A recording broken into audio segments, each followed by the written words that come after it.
बदायूं की इसी पाकीज़ा सरजमीन से उभरने वाला ये अजीम शायर, जिसे उर्दू दुनिया जनाब हसीब सोच के नाम से जानती है, मैं इज्जत और एहतराम के साथ उनसे गुजारिश कर रहा हूँ तशरीफ लाएं और अपने कलाम से नवाजें। जनाब हसीब सोच साहब माइक पर। बहुत शुक्रिया नागिन, हमारे सांसद जी आ गए हैं, खासतौर से सराहना भी नहीं चाहता था।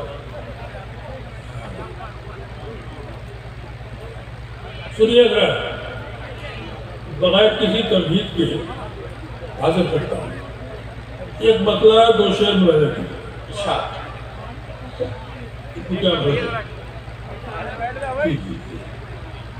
मतला दो शेर सुनाता हूँ। स्वागत। मतलब ये है कि थोड़ा सा अलग हटके है। बीड़ी सिगरेट के धुएं भी जाफरानी हो गए। अच्छा, बीड़ी सिगरेट के धुएं भी जाफरानी हो गए। बीड़ी सिगरेट के धुएं भी जाफरानी हो गए। लोग दौलत की बदौलत खानदानी हो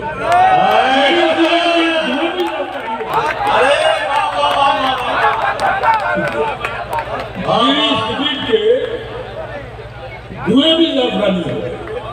लोग दौलत की बदौलत खानदानी।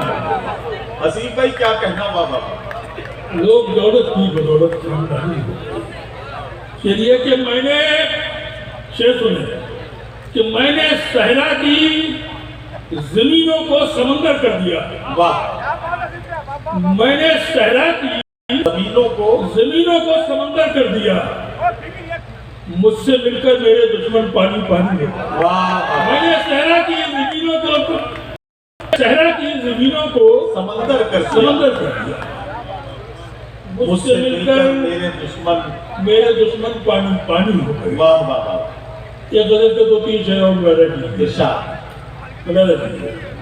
अता कीजिए। अर्ज करता हूँ कि ये अहले ज़र्फ़ भी क्या क्या पते छुपाते हैं। क्या कहना वाह। ये अहले ज़र्फ़ भी क्या क्या पते छुपाते हैं। कहीं पे चोट लगी है, कहीं बताते हैं। ये अहले ज़र्फ़ भी क्या क्या पते छुपाते हैं। कहीं पे चोट लगी है, कहीं बताते हैं। और शेर हाजिर करता हूँ कि हर एक मिट्टी की आदत नहीं वफा करना। हर एक मिट्टी की आदत नहीं वफा करना। बहुत से पौधे तो गमलों में सूख जाते हैं। हर एक मिट्टी की आदत नहीं वफा करना। बहुत से पौधे जो गमलों में सूख जाते हैं। और नए रईसों की पहचान मैं बताता हूँ। नए रईसों की पहचान मैं बताता हूँ। ये अपनी चीजों की कीमत बहुत बताते हैं।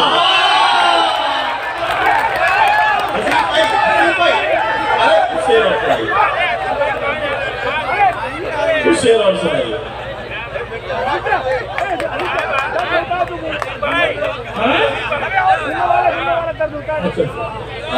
ये देखिए, हमारे सदर मोहतरम यासीन उस्मानी साहब ने हुक्म दिया है वो दो तीन शेर पहले वो सुना। क्या खुद को इतना जो हवादार समझ रखा है। सांसद जी खास तौर से आप सुनिए। खुद को इतना जो हवादार समझ रखा है, क्या हमें रेत की दीवार समझ रखा है। खुद को इतना जो हवादार समझ रखा है, क्या हमें रेत की दीवार समझ रखा है। और हमने किरदार को कपड़ों की तरह पहना है। हमने किरदार को कपड़ों की तरह पहना है।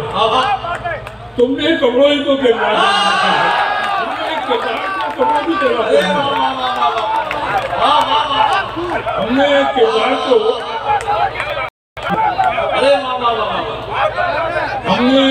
को कपड़ों की तरह पहना। तुमने कपड़ों को ही को किरदार।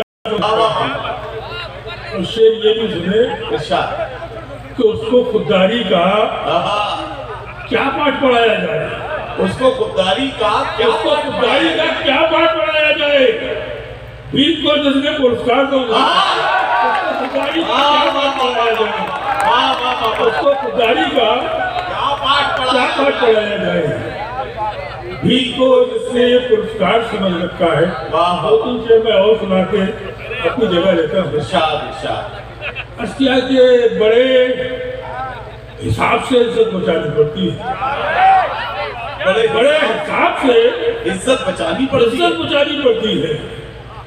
हमेशा झूठी कहानी सुनानी पड़ती है, बड़े हिसाब से इज्जत बचानी पड़ती है। हमेशा झूठी कहानी, हमेशा झूठी कहानी सुनानी पड़ती है। और तुम्हें एक बार जो टूटे तो जुड़ नहीं पाए, वाह।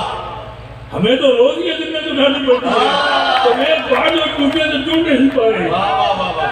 हमें तो रोज ये जिम्मेदारी उठानी पड़ती है। और कहता हूँ कि मुझे खरीदने ऐसे भी लोग आते हैं कि जिनके खरीदने से कीमत घटानी पड़ती है।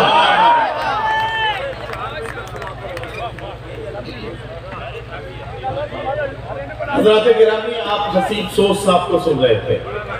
अच्छा सांसद जी, मैं जब हसीब भाई पढ़ रहे थे तो मैं आपकी तरफ गौर से देख रहा था और ये सोच रहा था कि बदायूं